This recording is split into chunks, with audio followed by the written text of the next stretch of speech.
Have you ever been sitting in a crowded restaurant and noticed that one specific person who absolutely refuses to sit with their back to the door? They will awkwardly shuffle around the booth. They will make excuses about the lighting or the air conditioning, but they will stubbornly claim the exact seat that gives them a completely unobstructed view of every single exit and every single person walking into the room. To a casual observer, they just seem a little eccentric or maybe just extremely picky. But if you actually understand human psychology, you realize you are not watching a quirky personality trait. You are watching a deeply dysregulated nervous system that is fundamentally terrified of being caught off guard ever again.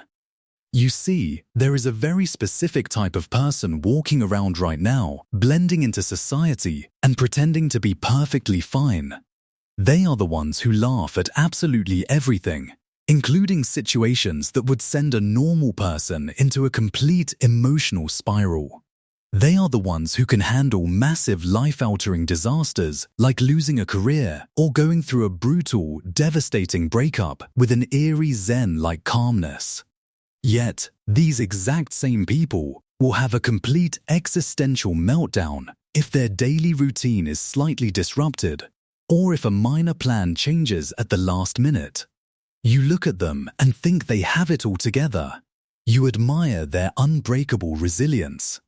But what if I told you that their profound strength is actually a biological illusion? What you are witnessing is not natural peace. It is a highly advanced psychological armor forged in the fires of going through way too much in life. Right after this, you're going to see the exact invisible mechanism that secretly dictates your entire life and quietly sabotages your closest relationships. It is a survival habit so deeply ingrained that you have probably been doing it every single day without ever noticing. Because the bitter truth is when you have survived profound emotional turbulence, your brain does not just organically heal and move on. It literally mutates. It rewires its own circuitry, fundamentally transforming from a peaceful organ of cognitive processing into an aggressive military-grade threat detection system that is constantly hunting for the next disaster, even when you are perfectly safe in your own home. In this breakdown, you're going to discover the 5 hidden psychological signs that prove you have endured far more than your fair share of chaos. I'm going to show you exactly how your brain is actively manipulating your reality right now just to protect you. You will understand the fascinating neuroscience behind why you desperately crave deep human connection, but simultaneously build an impenetrable fortress around yourself the second someone actually tries to love you. You're going to learn why your mind operates like a highly sensitive, malfunctioning smoke detector, screaming at the absolute top of its lungs over the slightest hint of burnt toast, simply because it remembers exactly what it feels like to be trapped inside a burning building with no way out. And most importantly, you will finally discover how to stop mourning the soft, innocent version of yourself that you were forced to leave behind so long ago. Let us begin. We call it the diner booth rule, but it extends far beyond where you sit when you go out to eat. This is the first major sign that you have endured an overwhelming amount of stress, and it is known in clinical psychology as hypervigilance. Let me break down exactly what this looks like in your everyday life. When a normal person walks into a room, they see furniture. They see a counter to order coffee. They see the menu. When you walk into a room, you do not just see the room. You instantly and involuntarily run a comprehensive threat assessment scan of the entire environment. You note where the exits are. You subconsciously register the mood of the person behind the counter. You notice the guy in the corner who seems a little too agitated. Your brain is mapping out escape routes and potential hazards before you have even decided what you want to drink. You might think you're just being observant or that you are naturally detail-oriented, but the reality is much darker. This is the second hidden sign. You micromanage the minor things while remaining disturbingly zen about the major things. I used to think I was just crazy. I would watch my entire life fall apart, a major relationship ending or a massive financial crisis hitting, and I would be as cool as a cucumber. I would make spreadsheets. I would formulate logical escape plans. I felt completely in my element in the middle of a disaster. But if my internet stopped working for 10 minutes while I was trying to send a simple email, I would want to throw my computer out the window and sob. Here is the psychological truth behind this paradox. When you have survived intense trauma, you have essentially become a master of chaos.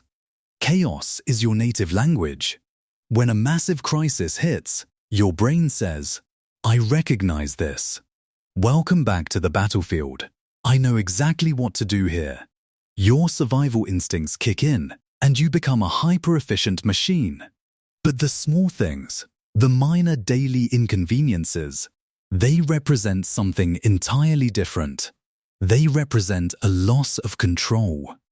Trauma fundamentally strips away your agency. It makes you feel helpless. So to cope with that profound helplessness, your brain tries to micromanage your immediate environment. You desperately grip onto the tiny details of your daily routine to prove to yourself that you are in control of your reality. So when the small plan changes or the minor inconvenience happens, it is not about the spilled coffee. It is a terrifying microscopic reminder of the helplessness you felt in the past. Your nervous system is not reacting to the coffee. It is reacting to the sudden loss of control. But if you think your relationship with control is complicated, wait until you see how this hidden trauma reshapes how you interact with other human beings. Because the third sign is perhaps the most draining of all. It is called aggressive empathy. If you have been through too much, you do not just understand other people. You become a sponge for everyone else's pain, which leaves you feeling entirely drained and completely alienated from your own actual needs. But it is deeper than just brain chemicals. It is about narrative control.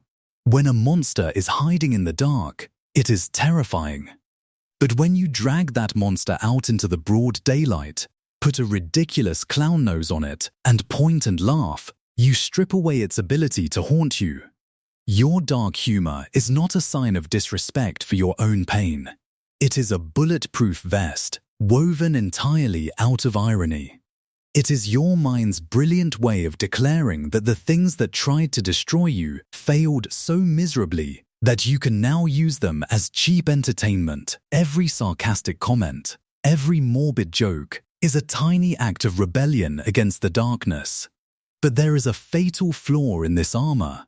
Because while you're busy managing everyone else's emotions, laughing off your own pain, and keeping a watchful eye on all the exits, you're quietly bleeding out from a wound you do not even realize you have.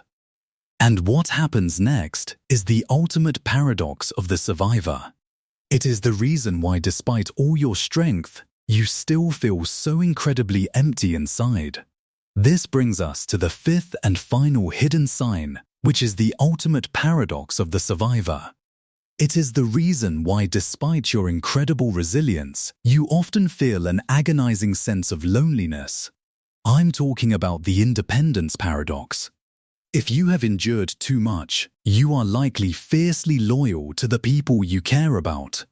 You will drop absolutely everything to help a friend in crisis. You will drive across town in the middle of the night without hesitation. You are the ultimate caretaker. But if the roles are reversed and you are the one who is sick, overwhelmed, or drowning in stress, you will isolate yourself completely. You would rather chew off your own arm than ask someone for a simple favor, like a ride to the airport. To the outside world, you look incredibly strong, capable, and self-sufficient. But underneath that extreme independence is a terrified nervous system. In your past, relying on someone else was dangerous. It came with heavy strings attached, or it ended in severe, devastating disappointment. You learned the hard way that the only person who will never abandon you is you. So you built a massive, impenetrable wall around your vulnerabilities. But walls do not just keep the bad people out, they keep the good people out too. You are completely starving for deep, authentic human connection. But the moment someone actually tries to get close to you, your brain screams at you to run away. You push them away because emotional intimacy feels like a life-threatening loss of control. You desperately want someone to hold you and tell you that everything is going to be all right. But the second they try to do exactly that, your brain categorizes them as a potential liability. It is an incredibly lonely way to live, surrounded by people you love, but entirely isolated inside your own fortress. And this brings us to the silent tragedy that you carry with you every single day, the secret grief. You see, you are not just mourning the bad things that happened to you in the past. You are mourning the version of yourself you had to sacrifice in order to survive them.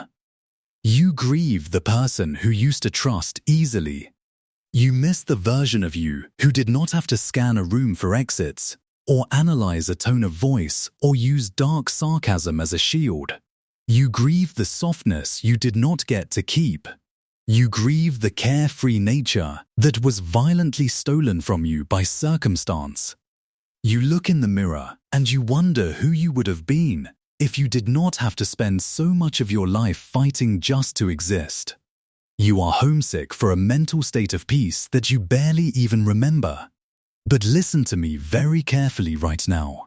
You need to stop looking at your hypervigilance, your dark humor, and your fierce independence as character flaws. They are not broken, defective parts of you.